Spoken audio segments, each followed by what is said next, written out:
start for 3. Welcome to the Mrs. R Relevant Daily Draft Podcast, brought to you by The Draft Professor. The Draft Professor is a group of podcasters bringing you daily draft podcasts and is home to the only dynamic mock draft simulator which allows fans to mock draft against other fans. The Draft Professor Simulator features a first-round challenge, 5 unique one-round drafts. The Draft Professor Simulator features a second-round challenge, 10 unique 2-round drafts. All mock drafts are always picking against the fans and draft analysts which use the simulator. Every mock, every pick, every time. The Draft Professor also features ranked players functionality, where you can rank your favorite players at every position. Optionally, you can add tiers to your rankings to show what round you have the players graded in.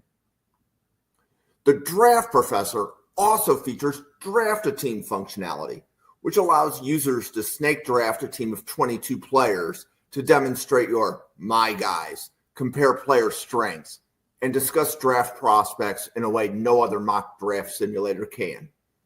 Thank you for tuning in to the Mrs. R Relevant Daily Draft Podcast. This episode will begin shortly. Well, welcome to the Mrs. R Relevant Daily Draft Podcast. I am joined by Bill, Jacob. It's good to see both of you again. Bill, how are you? I am good. Getting ready for Combine here in the next couple of weeks. Getting everything ramped up. Dropped my first pre-Combine positional rankings over at twsn.net. Started off with quarterbacks, feeling a little spicy tonight. A little nicey.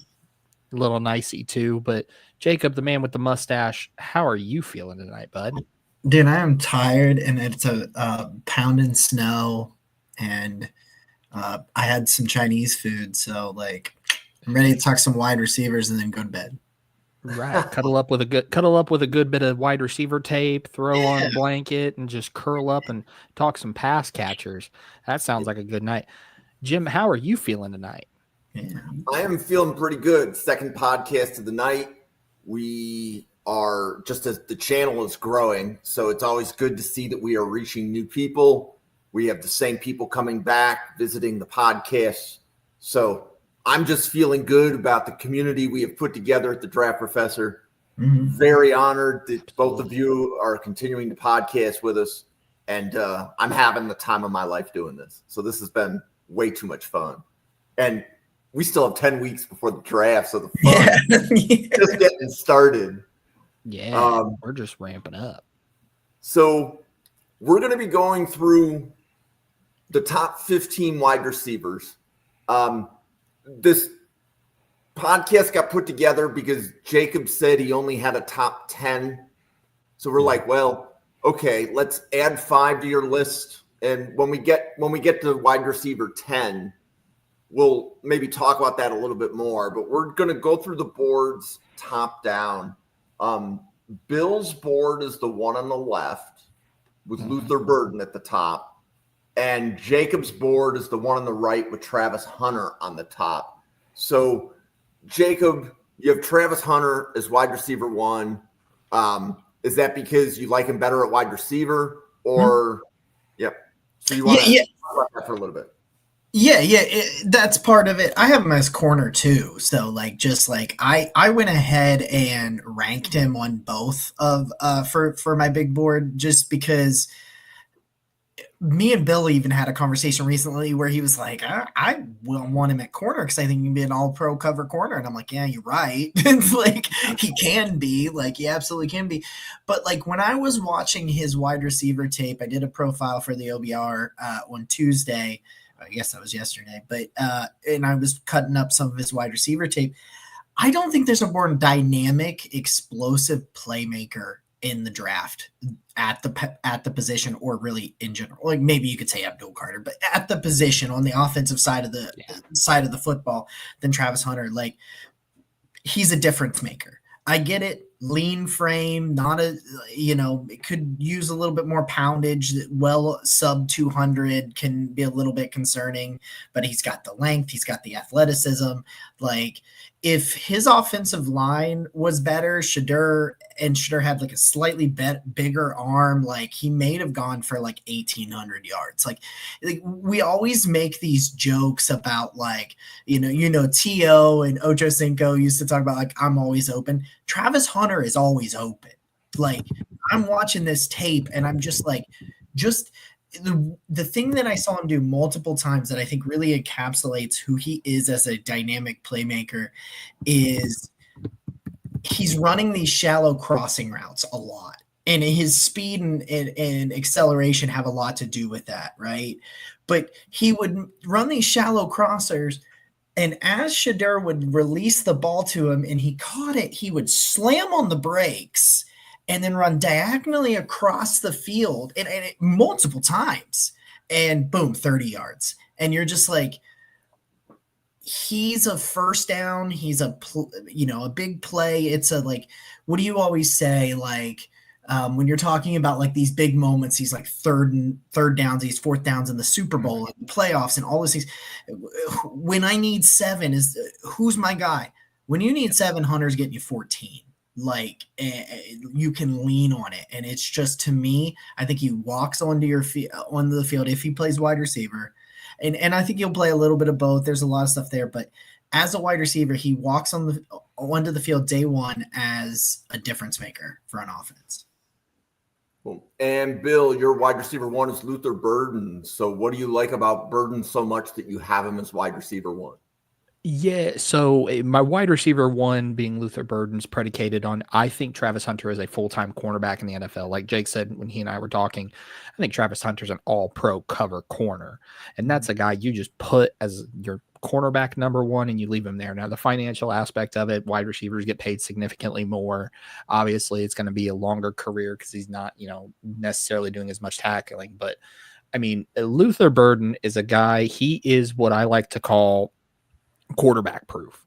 The quarterback play at Missouri this year was less than stellar, but he still was able to produce at a very high level. But he is 5-star athletic. This guy has athleticism to spare for days. Natural playmaker. Got the skills and the instincts to make plays. And he does what I like to call, he stacks, tracks, and adjusts. When we're talking about a deep ball, he plays it about as well as a Los Angeles Dodgers outfielder would right now when he's going after that deep ball. Yes, is he a little bit on the smaller side at 5'11", 200 pounds? Absolutely. But I still think he can play outside on the boundary. I think if he goes to a team that can use him in a creative aspect, my comparison for him is Percy Harvin. The same style of explosive plays that we would get from Percy Harvin in the run game, in the punt return, the kick return game, use him in the slot effectively. This is a guy, he is a dynamic yak threat. If you have a quarterback that's not the greatest quarterback in the world, you give him Luther Burden, he's going to go out there and he's going to look like Peyton Manning 2.0 with his stat sheet stuffed, because that's just what Luther Burden can do. And that's why he's my wide receiver 1 right now.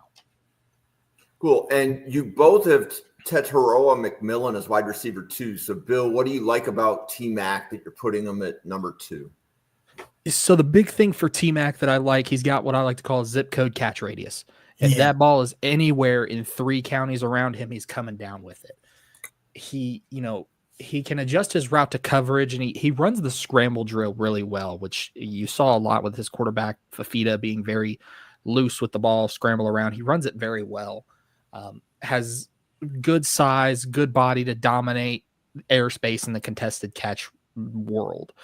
My concerns with him and why he's not wide receiver 1 for me is that I don't like wide receivers who can't separate efficiently and effectively.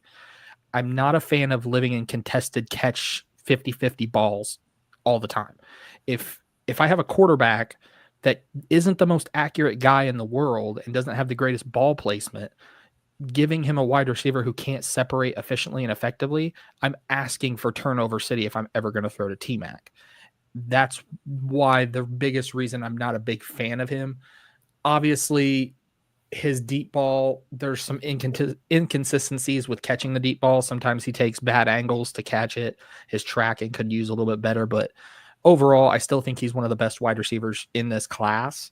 But I like Burden as a deep ball threat and a dynamic playmaker just a little bit more than Tet McMillan. So, Jacob, in your list on the right, you have T-Mac, Burden, then Egbuka. Do you have anything to add to T-Mac and Burden? And after you do that, can you talk about Egbuka?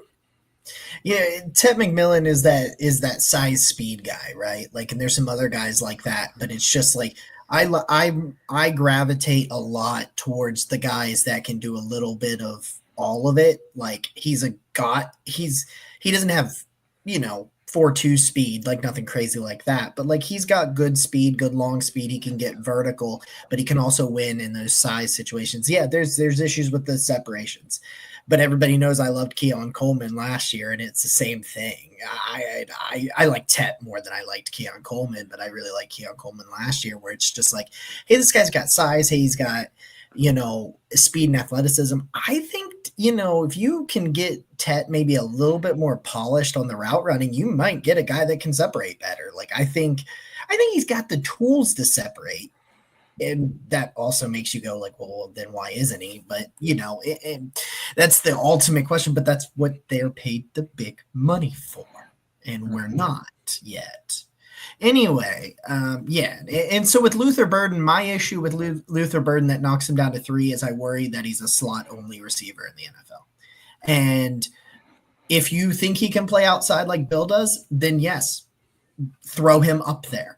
But even if he is just a slot only, he is going to be very, very good at it. But that's the difference between me having him at 3 and you having him at 1 is kind of that position flexibility, the versatility, and to be able to just kind of do a little bit of all of those things. And I think he can do a lot of really good things. Go watch the quarterback play. Don't go watch Luther Burden. Go watch his quarterback play. And then you can have the conversation with me about drop-off in production. Yes. But Ndamukong Egbuka, he was wide receiver 5 last year in what was a pretty good class of wide receivers last year. We had a lot of great debates on Twitter and other spaces over that. I thought he was the wide receiver. Emeka Egbuka is like, I think people have prospect fatigue with him a little bit because I think some people are dropping him out of like closer to 10 and things like that, where it's like, well, we've been talking about him as a draft prospect for what feels like a decade now. Yeah. Same as our number 15. Just so we're clear, we both have the same number 15. I feel like I've scouted him 4 different times. For 4 different times. I've watched enough Colorado State tape in my lifetime to be, an alumnus of Colorado State at this point. I know what has happened the last 3 years with that program.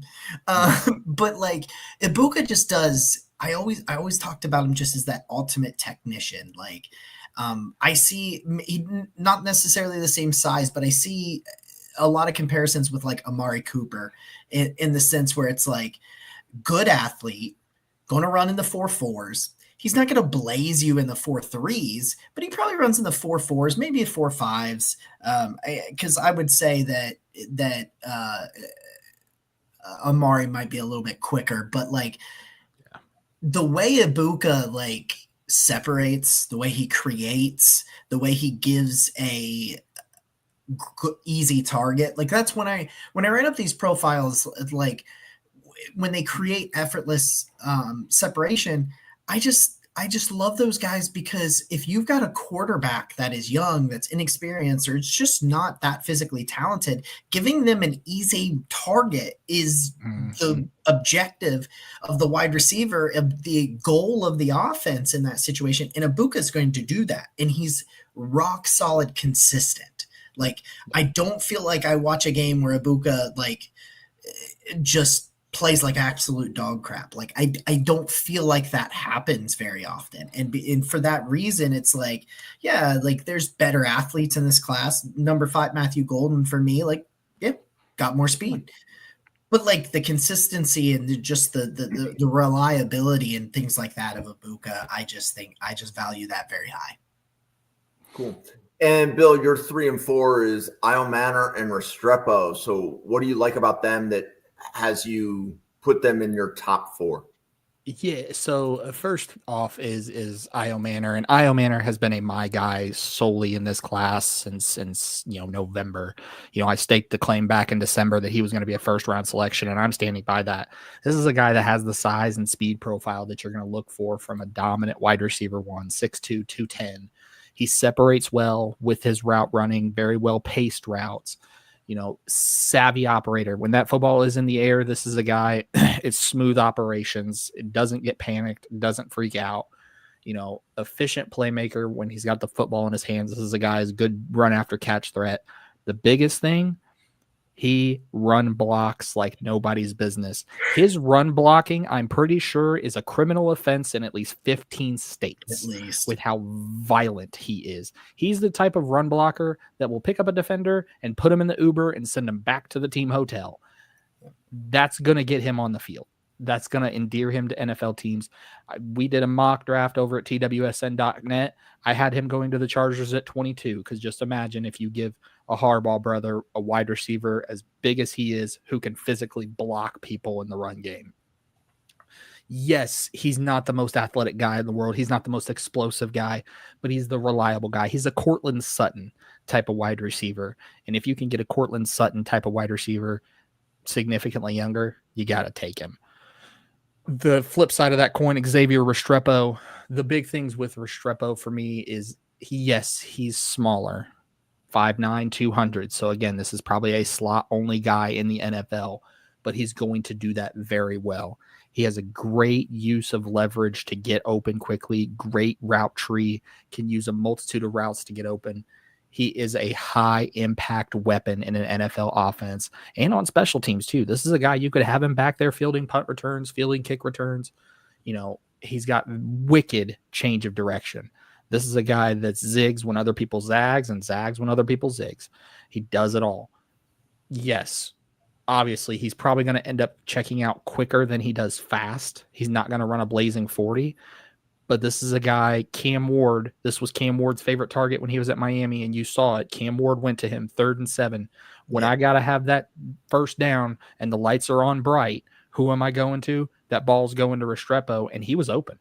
He was open consistently in zone, in man, in press. He was the 7-11 of that offense, always open, folks. And that's the big reason why I like Restrepo. He catches everything. Yes. Yeah. So, Jacob, you have it 5, 6, and 7. You have Golden, Io Manor, and Besh. So do you want to highlight what you like about those guys and why you have them, let's say, higher than some of the guys that are under them? Yeah, like I pretty much echo what Bill said about Io Manor, size, speed guy. Another guy like Luther Burden, that is a product that his production was a product of poor quarterback play, because that is a lot of the things I've heard in comments I've gotten about him is like that there was a big drop off in production this season. Mm-hmm. And because his quarterback play just went down the tubes. I don't think he played any worse. I thought he was better this year. Yeah, like I thought he looked a little bit more polished as a route runner this year, to be completely honest with you. Like, and I still think he's got a pretty good way to go. Like, I think there's more there. Like, I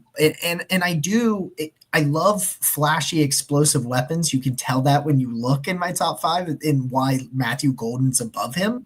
But I do really like size speed guys. Like, you can find that rare combination where they can do a little bit of everything. That's a lot of fun, and Io Manor does that. I actually dropped him down to 6. And it wasn't his fault. It was just that I started watching Matthew Golden again, and I'm like, I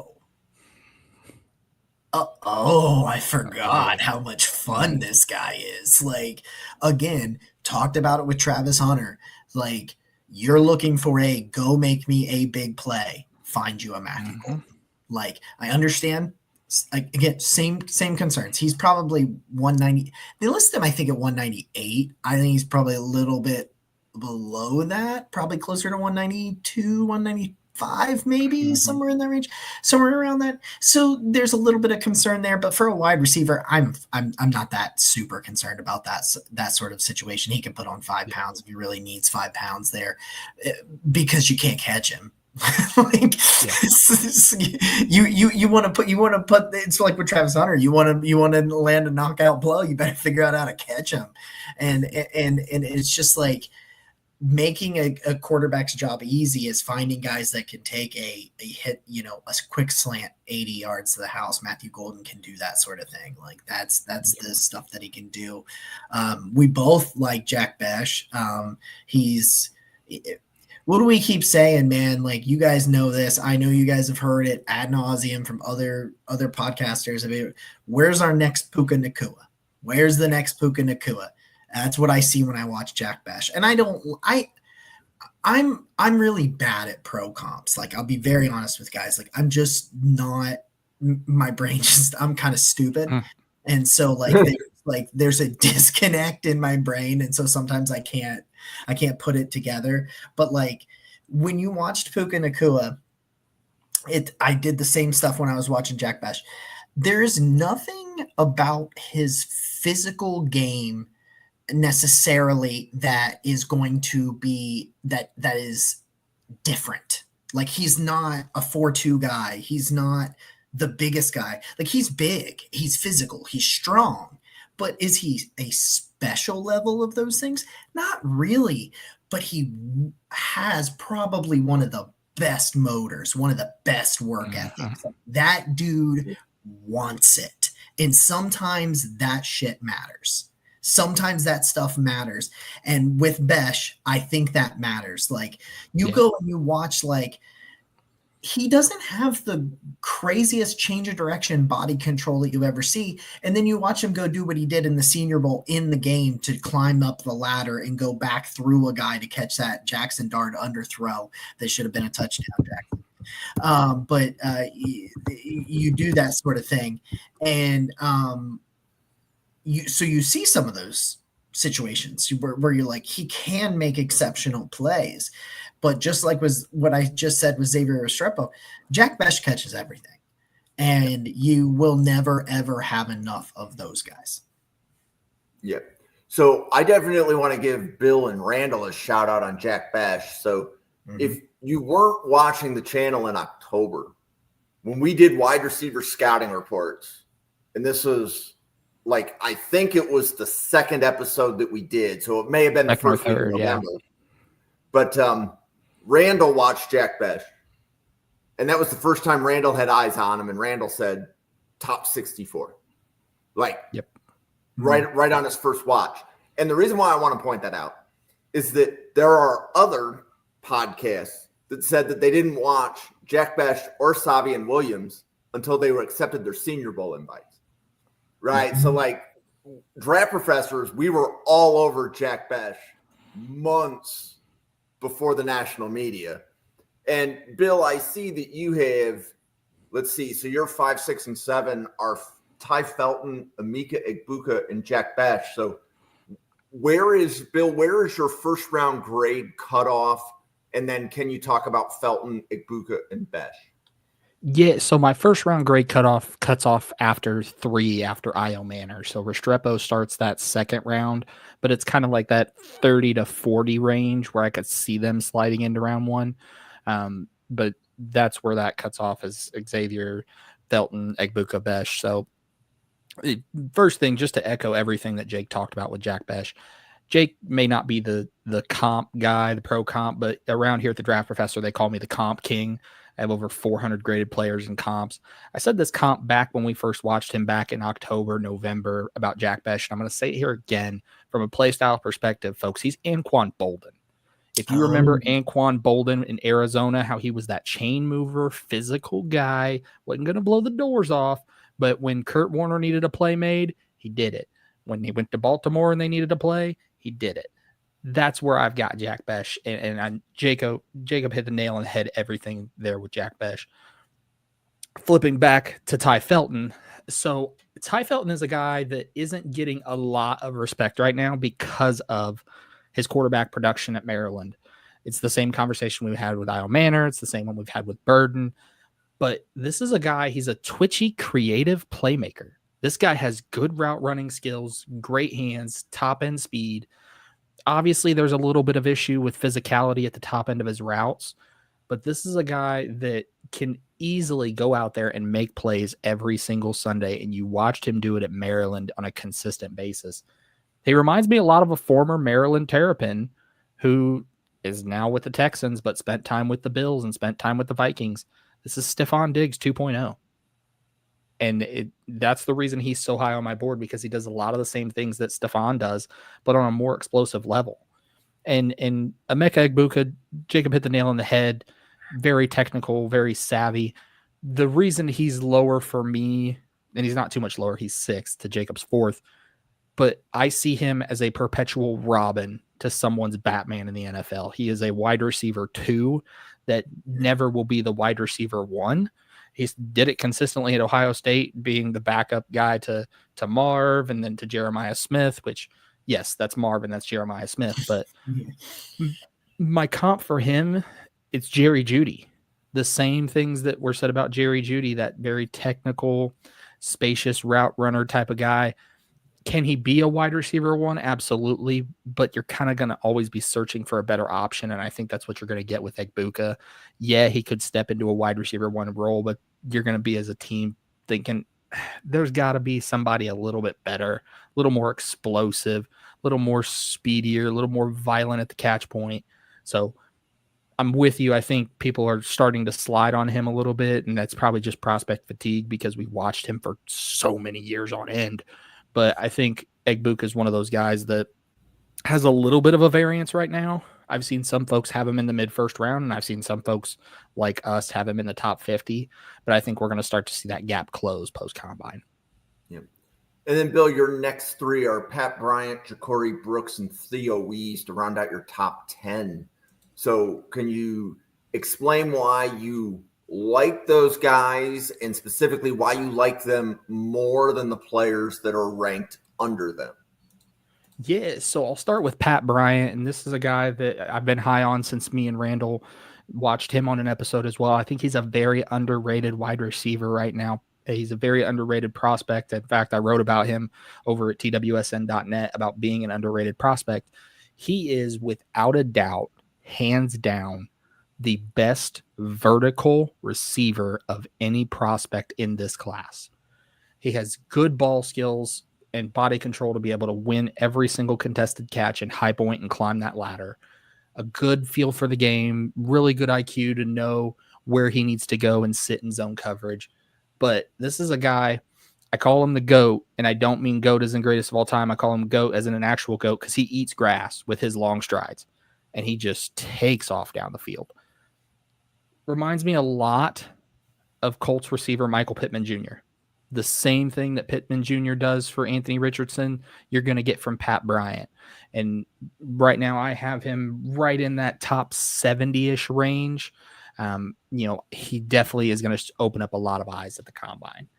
The next one, Ja'Cory Brooks from Louisville. This is one that I think folks are sleeping on a little bit. He's a prototype X style receiver. This is a guy that's got good length, good catch radius, a really deceptive route runner. This isn't a guy that's going to run crisp routes, but his head fakes are the biggest thing. He gets people leaning one way and going another. He's crossing people over like it's the NBA out there. But ultimately, the big question that you have to ask yourself with Ja'Cory Brooks is how much are you actually going to truly get from him and from a production standpoint? Because this guy has all the tools and the traits, and he's raw. He's as raw as gas station sushi, but there's a lot to like here. And that's why he's so high here. And then we get to Theo Wease, the other Missouri wide receiver. And I said it back when we were talking about Luther Burden and Theo Wease on the pod here at the Draft Professor, but I will say it again, and I will pound the table for it all day and twice on Sunday. When it comes to wide receiver duos in college football this past season, Luther Burden and Theo Wease were the best wide receiver duo of any duo in the nation. If the ray gun's pointed at the earth and the aliens say you can take 2 wide receivers with you and that's all you got, Give me Burden and Weiss every day. And the reason for that Ohio is obviously State just said, "Hold my beer." Yeah. I hear so many Buckeye fans in my mentions saying, hold my beer. What about Jeremiah Smith? I get it, 100%. But when you have Burden, who's an electric, dynamic playmaker on one side, and then the other side, you have Theo Weiss, who's such a nuanced route runner that focuses on the little things that don't fill up a stat sheet. Very good head usage and head fakes. This is a guy that gets off the ball quickly. He is a zone finder. He knows where to go to get open for his quarterback, and it pains me that the quarterback production at Missouri was so down this year, because even if it was a little bit better, these guys would be much higher on people's boards. But obviously, you get to some concerns with him. He's not as explosive. Theo Weiss is not the explosive guy. That's Luther Burden. The way I equate it, Burden's the dash, Weiss is the smash. Weiss is that guy that's going to churn out some tough yards for you. He's going to be able to make some plays for you. You know, he is a guy, he clears it, turns it, sits in the zone, makes the catch, 7 yards, live to fight another day. But I think people are too low on him because of, we have Luther Burden over on this side and all the focus is here. But when you watch Missouri tape, and I watched a lot of it, folks, trust me. When you watch that tape, you see Weiss pop just as much as Burden does, and that's why he's number 10 on my board right now. Cool. And Jacob, your 8, 9, and 10 are Jalen Royals, Jaden Higgins, and Savion Williams. So you want to talk about them and why they're higher than the players under them. Right. You come to Jalen Royals, and it's just another dynamic playmaker. Just that has good size, has like an NFL body, like Jalen Royals. Like you look at him, and yeah, it's Utah State, so I get that. Like some people are gonna be like, well, he did it against this level of competition, so I don't know. Like you get that with these kind of guys, but like, dude, you don't like. Yeah, you're going to have an adjustment to a higher level of competition, but when you're winning with athleticism and speed and physical traits, that stuff translates to me. That stuff translates. Yeah, he's a little bit more of a project in a sense, because when you're stepping up that level of competition, there's going to be some kind of acclimation period there. So you're going to have to do that, but he's just another guy that I feel like can go out and make a play when a play needs made. And go with it that way. And Jaden Higgins is another of these guys. You probably starting to see these size speed guys in my top 10 quite a bit sprinkled in there, right there. That was kind of the difference between him and Jalen Noel. His teammate that's a little bit further down is kind of the size thing with him, but it's just when I can get a guy that can win multiple different ways, I like that. And so he kind of sneaks himself in there just kind of as a guy that can win with physicality and reach, and then also with some speed and so that a little bit of playmaking there. Savion Williams is kind of polarizing, I guess. He's one of those guys. He's one of those guys that people always say, I was doing a pod earlier this evening and we were talking about Kirk Cousins, and there's two types of people. You hate Kirk Cousins or you love Kirk Cousins. You're like, no, you think he's the best thing since sliced spread, or you think he's a pile of dog crap. And it kind of feels like a lot of that goes on with Savion Williams, where people are kind of like, well, it's just his usage in the things that can be done. And I will do a little bit of a comp here. You see some of the Debo stuff there. You see him used as a running back. And whenever I can find a player that I've seen effectively do things at multiple different positions, that's a reason Marcus Bowe I think he can play all along the offensive line, so I love him, right? Look at Gray Zabel. Not Gray Zabel. Yeah. Gray Zabel. Yeah, Gray Who Zabel. has played inside and he's played tackle and he's played guard. He's played on both sides. Things like that. I'm like, I like these guys because you may get desperate. The Browns have gotten desperate and put Joel Bitonio at left tackle because of injuries before. We've seen single games like that. And like Savion Williams has just done a lot of different things. And I think he's done it at a high level to the point where I'm intrigued enough to get him into your organization and kind of figure out where you go with him. Like we've talked about that with like Marcus Bowe and Gray Zabel and a lot of those offensive linemen where you're like, draft them and figure it out. Yeah. I kind of think Savion Williams is that guy at wide receiver where you're like, draft him and then figure it out, because I think the talent and the versatility is there to be a playmaker. So what type of offense would you put Savion Williams in? And actually, let me change that question. What type of offense should avoid picking Savion Williams? Like, is it like if you have a vanilla offensive coordinator, don't take him? And like, can you think of a vanilla offensive coordinator that should, like, you could see that being like the biggest mismatch versus, we all want to say send him to Kyle Shanahan. Well, that's San Francisco. He'll know what to do with him. But the Kyle Shanahan, Gary Kubiak tree, that's the tree that he's going to succeed in my mind, because that is what it is. I'm trying to think of like it's kind of Sean McVay. He could do a Sean McVay kind of offense. Like, let's say for example, like Dallas, if Dallas is CeeDee Lamb. Could you see him playing opposite CeeDee Lamb, or he would, because right, that's what I mean. Like if there's a dominant X or a dominant receiver on a team, I don't think that's the right fit for Savion. I think he needs to go to a place where they have 2 or 3 wide receivers that share the ball. One still may get more targets than the other 2, but he can't go somewhere where they don't even use the wide receiver 2. That's what I mean. Because I don't think you draft him to make him a 1 right away or ever. I don't know. Ever. I don't know that he ever gets there. Like, in all reality, Debo was never that. And so, that's kind of the thing that you're looking at. But yeah, like if you're looking strictly like a spread him out vertical offense, he needs manufactured touches and he needs horizontal touches. He needs ends arounds. He needs to play some in the backfield, that kind of thing. Yeah.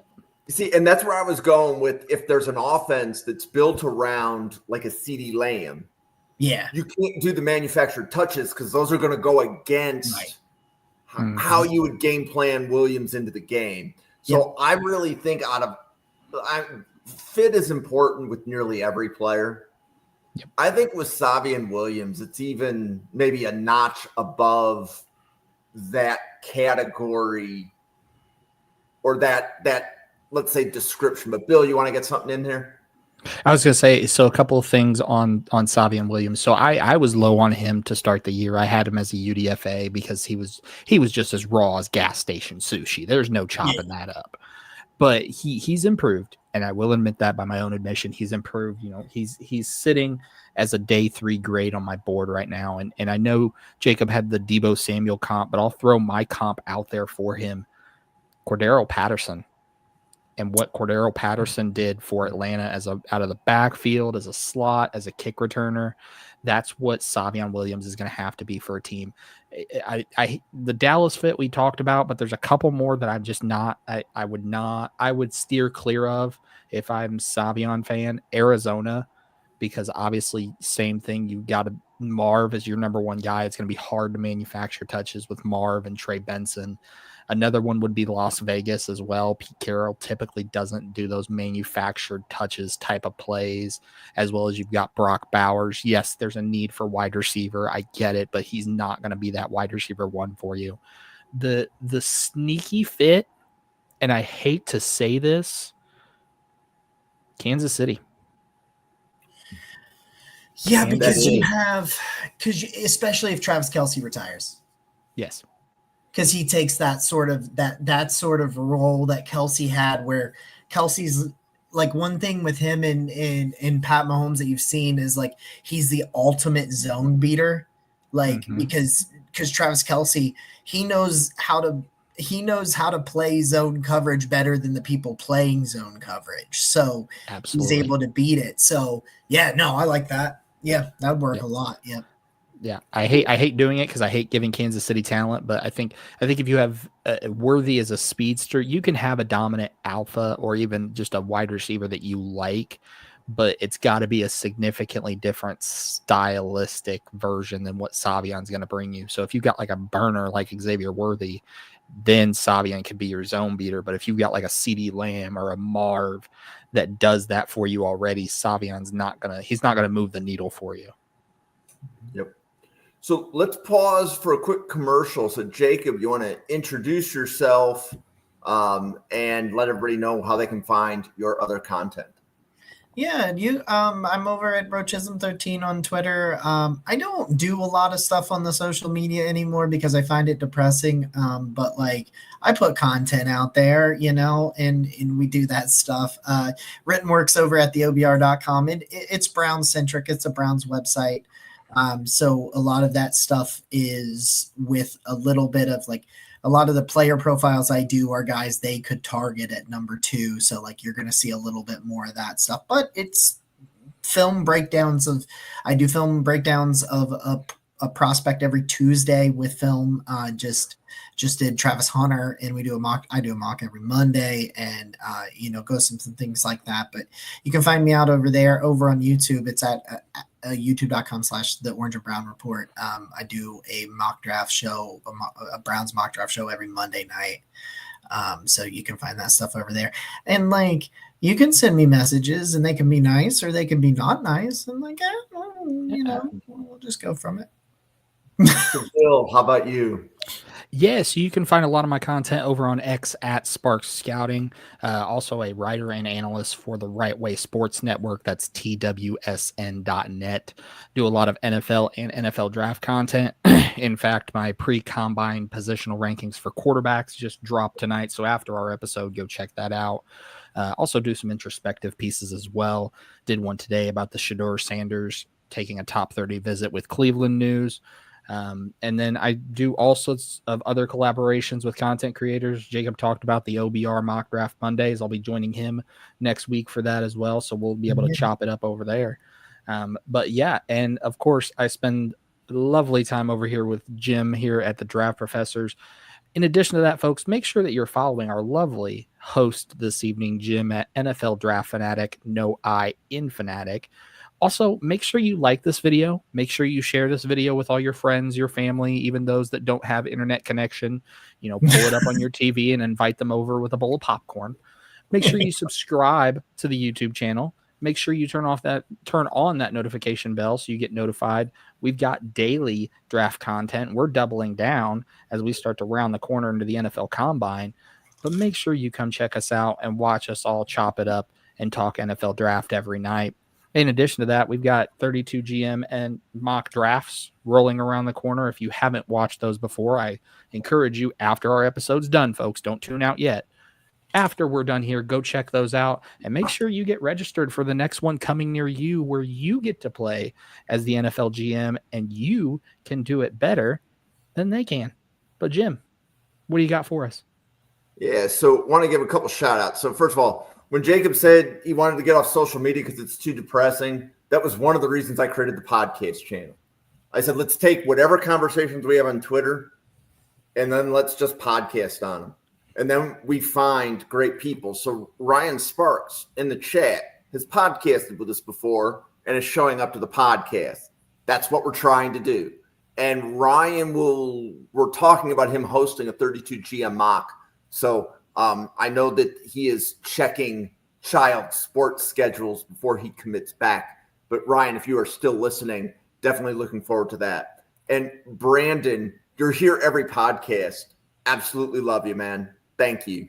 So we will continue talking about the wide receivers. The way that this episode got put together is Jacob already had his top 10. but he hadn't done his final watches. So we said, okay, well, why don't you watch like 8 or 10 guys, and then we'll talk more about like the 5 guys that you liked. So I know when that message started, he actually had Restrepo already on his board at 11. But Jacob, who are the guys that you watched that missed the cut from 12 to 15?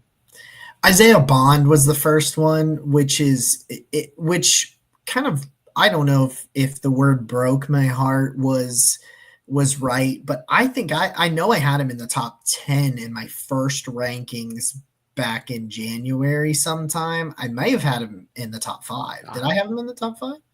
Well, I had him in the top 5. Oh, okay.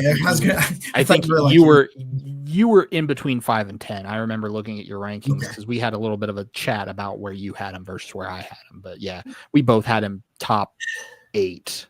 And it's crazy to see he didn't even make your board. He's 14th on mine. And it's crazy to also see how it's kind of flipped, because at the start of the year, both of us, we had Matthew Golden further down the board and Isaiah Bond up there. And it's just completely night and day from how it went. So I had a comment today on the OBR, today or yesterday, on my positional rankings. Oh, my positional rankings dropped today, so it had to be today. But those dropped today, and somebody was like, brought up Isaiah Bond, and they were like, he asked me an honest question, and I'm going to pull up the answer so I can tell you exactly what I told him. But asked me an honest question. He said, I look at Isaiah Bond and I see a guy that's explosive, that's fun, that's kind of there's some dynamic playmaking there. Like, what's your issue with him? Like, what is it? And I said that, for someone as dynamic, explosive, athletic, all the things that Isaiah Bond is, his tape is incredibly underwhelming. Like,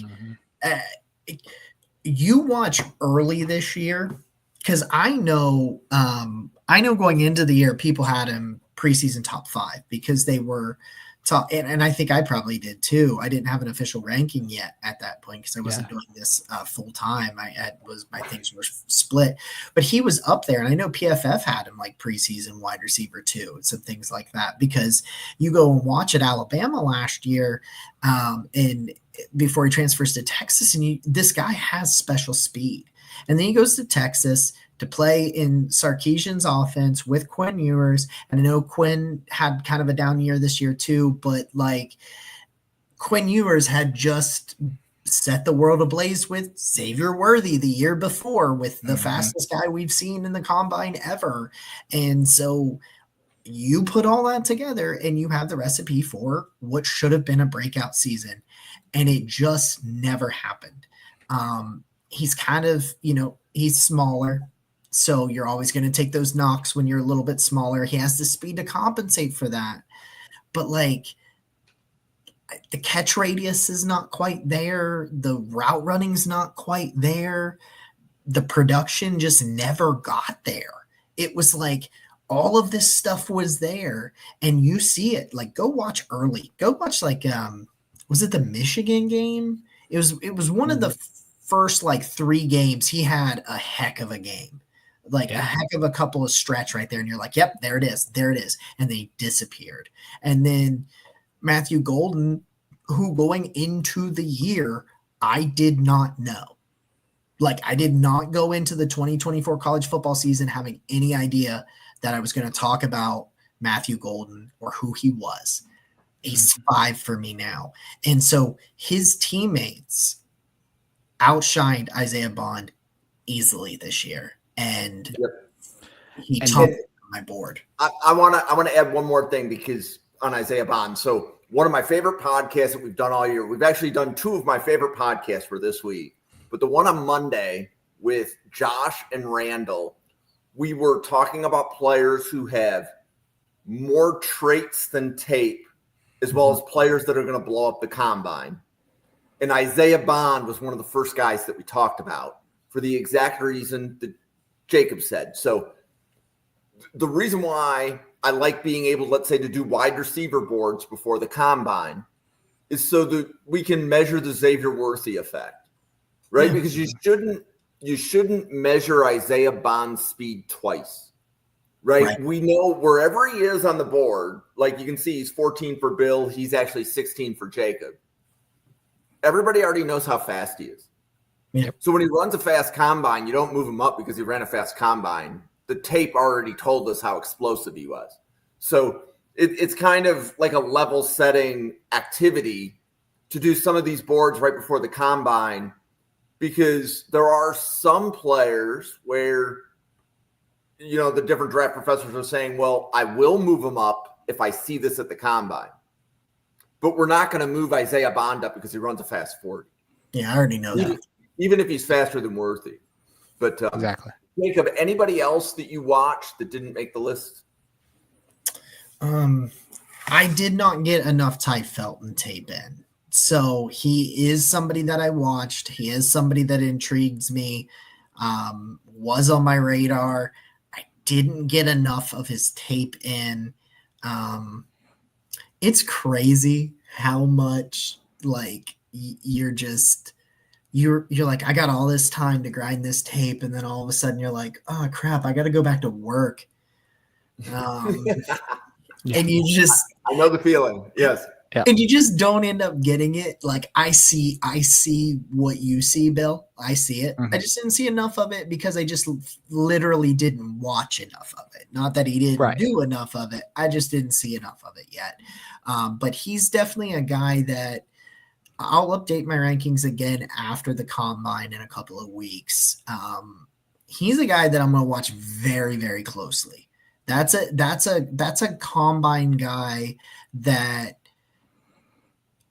because I haven't measured enough of his tape, that I can really go, okay. Because what the combine does for me is it confirms or denies what I already know. And so it either says, yes, Matthew Golden is very, very fast, or he's a very good, not even straight line speed, but like he's a very good athlete because he jumps well. I love the relative athletic score. I love RAS just because I really love the way you are able to put a number to a concept. You're able to be like, okay, athleticism, he's a really good athlete. Cool.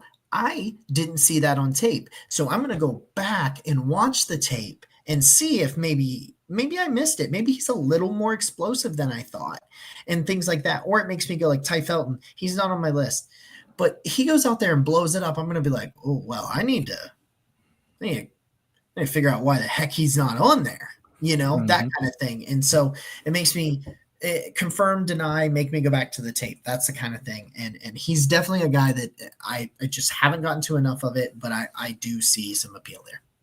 Okay. And then as I'm looking at the differences between your list, do you want to highlight Jalen Noel and what you like about him? Because I see him on your list. I don't see him in Bill's top 15. So you want to highlight Jalen Noel, Jacob? Yeah, I don't know why I typed. I was trying to type it in my searcher just to make sure I brought him up because I got my stuff on my phone, and listen to me. It's getting late, folks. It's getting late. And while you get that pulled up, I'll kind of piggyback off of what you said about the combine. So obviously, I've grinded a lot of tape. I've watched, graded, and comped over 425 prospects on my big board right now. So we as draft professors, we're going to miss things, but we use the combine to kind of verify, hey, we know Isaiah Bond's fast, but is he this talented guy or is he something different? One thing I will mention about Isaiah Bond, I think that ankle injury that he suffered in the Oklahoma game affected him more than people let on, because watch, that's when the downturn started, was right around Halloween in that Oklahoma game. So that's what I would think. But Jalen Noel, he's a guy, he's not in my top 15. He's further down the board for me, just because I haven't liked what I've seen in terms of explosiveness, in terms of separation. But Jacob, what do you have on Mr. Noel from Iowa State? I like his change of direction a lot. I think the change of direction, the put your foot in the ground and go somewhere else is pretty good. I think he's a good route runner.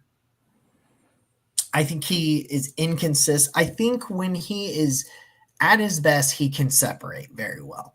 I think it's a little inconsistent though, and that's ultimately why you get a guy down at 14. Like, is that what you do well is a little inconsistent, quick-footed, has good. I think he'll run well. That's another guy. That's another guy where you're like, let me see, test it. Are you in the dynamic playmaking category, or are you short of that? I sometimes see that. I sometimes don't. And he's what do I have? I have him at 5'10",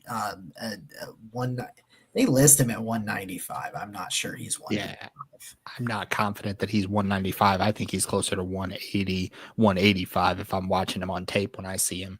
Yeah. And Bill, you have Trey Harris. You both have Trey Harris, but Bill, that's one of the players that's unique. So I'll give you Trey Harris. What do you like about Trey Harris that you have him at 13?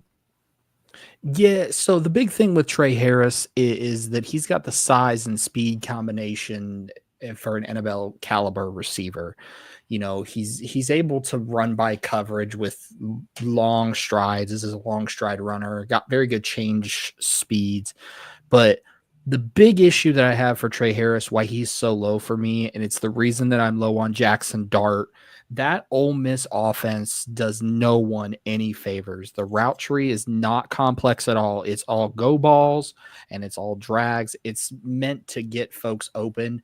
You look at it, look at his catch volume, racked it up with screens, short passes, or deep balls.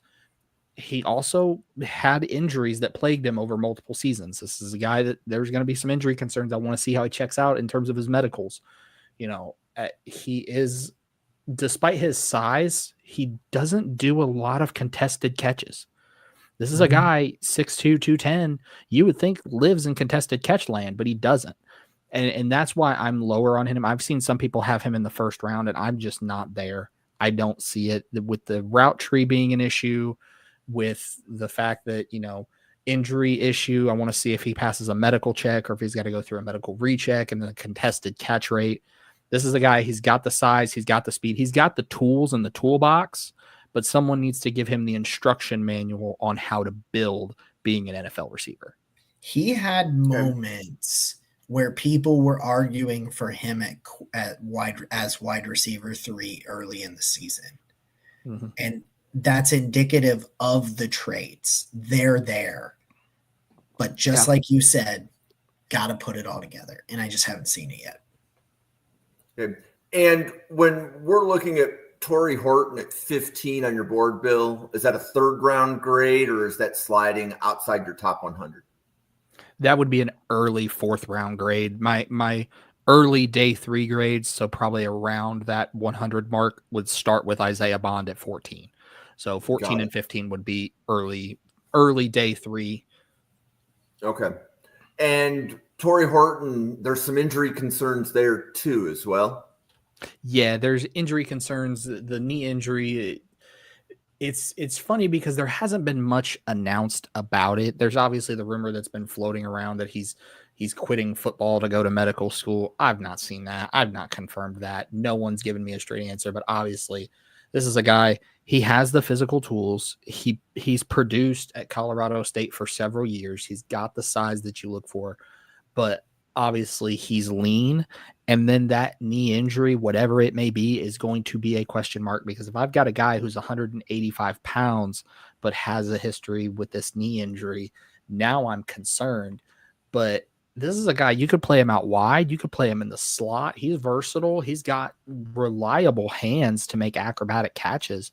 We've seen him do it consistently, but the lean frame, the injury concerns, the fact that he does struggle with concentration drops. There are drops on his tape that are very like shake your head, like, no, you could have caught that.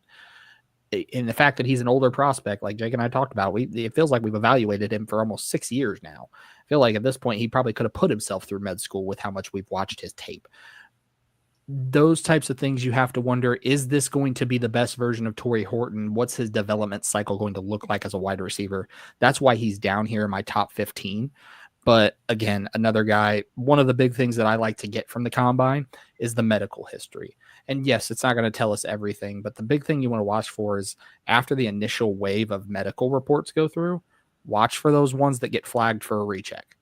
Those are the ones to keep your eyes on, because if it's getting tossed for a recheck, there is something somewhere that a team doctor said this is not going to fly. We've got to look at it again. I don't like what I saw. Let me see it again. Yep. Jacob, do you have anything to add on Torrey Horton? No, I think Bill hit it all there, the nail on the head with it. It's just there's some major questions there with the medical, and the concentration drops are just like, he is one of those guys that you're watching him, you're having a really good time, and then you're like, dude, what was that? Mm-hmm. Like you'll have you a good time. He'll go out there productive, very fun after the catch. He can be creative after the catch, and like he can do some things that you're just like, yeah, like that's an NFL. I see an NFL wide receiver there, and then sometimes I'm like, what you doing? What you doing there, bub? What you doing there, bub? Like, and you just get a little confused by it and stuff. But all in all, though, like, yeah, like I think he's an NFL wide receiver, but like we'll see what happens with the medicals. Yep. So this, for everybody that is watching and listening, this is 15. This is the top 15 wide receivers for Bill. This is the top 15 for Jacob. I think we've covered, I didn't count, but I think we counted or covered about 18 individual players here. Yep. So on average, 31 wide receivers get drafted every year. So if you want to learn more about wide receivers, go to the YouTube channel and find that wide receiver playlist. And if you like listening to Bill now, you will love that wide receiver channel, because Bill and Randall were doing wide receiver scouting reports from October all the way past Christmas. And they probably analyzed, I think it was 45. It was at least 40. I was going to say, I have 40, let me see, 48 draftable grades at wide receiver. And like you said, between 31 and 33 get drafted. There's this class, while it's not top heavy, and there's guys at the top, right? But it's not like last year where you had 3 guys that are going to go in the top 10. This class is deep. And NFL GMs, I would not be shocked if we see GMs double dip in this class because of how deep it is. But like Jim mentioned, make sure that you check out that wide receiver channel with me and Randall. Make sure you check out the trenches channel with some of our other lovely draft professors that talk trenches. We've talked running backs. We talked a host of positions here at the Draft Professor. Yep. So check out those wide receiver scouting reports, because one of the things that the scouting reports did that we didn't do here, to Bill's point, is we listed the height and weight of the receivers. So this class has a lot of X wide receivers. And what I like about X wide receivers is that they tend to have longer careers. Like a Torrey Horton that weighs 185 pounds. Is that a receiver you could rely on for 10 years versus a Keon Coleman like last year? Keon Coleman's body is going to age well, because Keon Coleman wasn't fast. He's not going to beat people with speed. He's going to beat people because he's bigger. So this class is full of those guys. So if you're looking for the day 3 guys, so Brandon, you were pointing out like rounds 3 through 5 for the Texans. So if you want to learn, Brandon, who some of those other guys are, check the wide receiver channel out. And as Bill said, I think you said 47 wide receivers on your board, plus at least 10 went back to school. Yep. So that wide receiver channel has wide receivers you're probably not going to hear too many other podcasters talking about, but sometimes we were evaluating a guy that had a round 6 or a UDFA grade, but we still covered him. So definitely check that out if you're looking for more wide receiver content. But we have been going for more than an hour. On behalf of the 33 podcasters at the Draft Professor, for Jacob at Roachism13, for Bill at Spark Scouting, for me at NFL Draft Fanatic, no, I am Fanatic. Thank you very much for watching, and I hope you have a great Wednesday night, and we will see you on a podcast again tomorrow. Thanks, everybody. Peace. Thank you for watching this episode of Mrs. R Relevant, the Daily Draft Podcast, brought to you by the Draft Professor. Please follow the Draft Professor on X at NFL Draft Fanatic. No, I am Fanatic. Please follow the Draft Professor channel on YouTube at NFL Draft Fanatic. No, I am Fanatic. We look forward to seeing you on our podcast tomorrow.